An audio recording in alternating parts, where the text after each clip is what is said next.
Kejap korang yang nak modify ada warranty.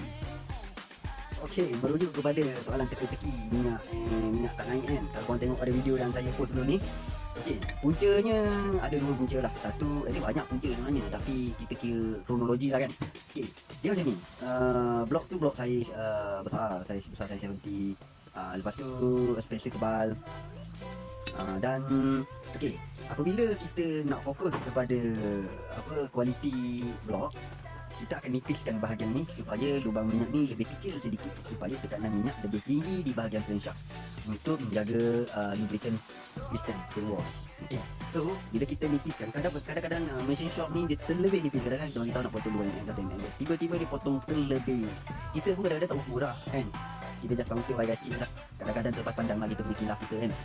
So okay, minyak daripada sini, daripada oil pump pula kita pakai oil pump custom punya gear.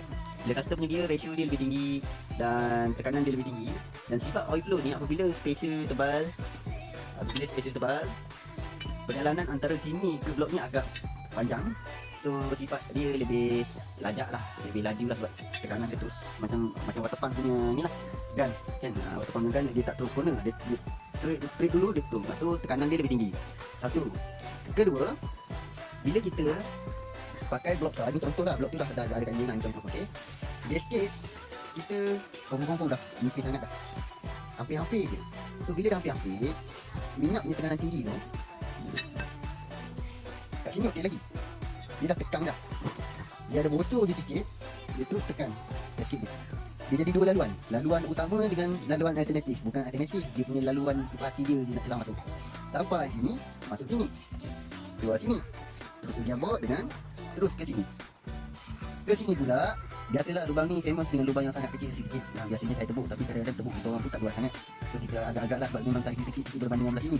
Supaya tekanan tu ada di bahagian gearbox, nombor 1 crankshaft, nombor 2 gearbox dan nombor 3 block. Tu susunan tekanan dia. Okey. So bila kat sini pula, dia terbahagi pula, dia masuk pula di sebelum gasket ni, dia tercelah pula kat sini, dia tekan dekat kawasan ni, kena pula bahagian ni rendah, nipis. So tekanan dia jadi macam licin. Dia sepatutnya dia terus masuk totally dekat kawasan flow ni, tapi dia tergelecok masuk kat sini, tekanan kat sini. Kebetulan pula ada gam gasket yang mungkin tak berapa tebal pun, tapi bila yang ni nipis sangat, kita tekan masuk, dia tertutup kuban. So dalam video tu bukan minyak tak naik masuk, naik dia cuma sangat-sangat sedikit, disebabkan kat sini dah macam tersumbat. So itulah puncanya minyak tak berapa nak naik. So dia hanya naik pada crankshaft bahagian exhaust saja. Bahagian intake dia lambat sikit, dia maknanya intake dia paling last sekali dia pergi. So untuk piston selamatlah, memang lubricant perfect lah. Gearbox cuma lah, tapi untuk bahagian heat pula dia sangkut dekat bahagian ni. So moral of the story ni, tak boleh pakai, bukan tak boleh pakai, dia kena be careful, sangat-sangat kena teliti, sangat-sangat kena kemas untuk bahagian gasket ni. Macam ni tak pakai lah ni dah rosak dah sangat ni. Ini contoh lah, ni yang namanya.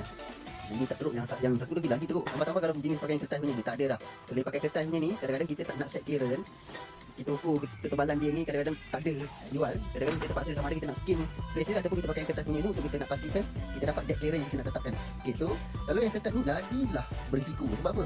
Dia boleh kemik masuk dalam celah lubang ni dan sempit. Bila sempit tu lah yang masalahnya. So susunan tekanan tu dah memang bagus dah. Pertama kita nak tekanan paling tinggi dekat bahagian blok, yang kedua gearbox, yang ketiga nak ke akhir. Tapi masalahnya bahagian sini pula menghalang ada roadblock. Bila ada roadblock, dia orang lari ke jalan pintas. So bila ada jalan pintas, dah jalan mati ujung ni, terus tersumbat jalan jam. Itulah ceritanya. So tak pada tu aku pun dah tukar aku punya cara. Aku just pakai gam, terus dia spacer je, counter dengan spacer dengan gam je. So untuk case oil pump custom dan juga shift yang besar lah. Kalau untuk standard tak insyaAllah tak akan jadi. Jadi untuk yang custom yang spek 70 ke atas, yang lubang-lubang hampir-hampir nak dekat-dekat ni, yang gasket hampir-hampir nipis dekat dengan lubang tu. So kadang-kadang kita nak tajak laluan ni posting, so kadang-kadang kita tolak tambah bajet owner, kadang-kadang kita agak lepas tu. Tapi sebenarnya hakikatnya memang tak recommend lah kalau macam tu. So hati-hati korang yang mana main spek-spek besar tu, korang kena teliti tekanan benih tekanan. Okay?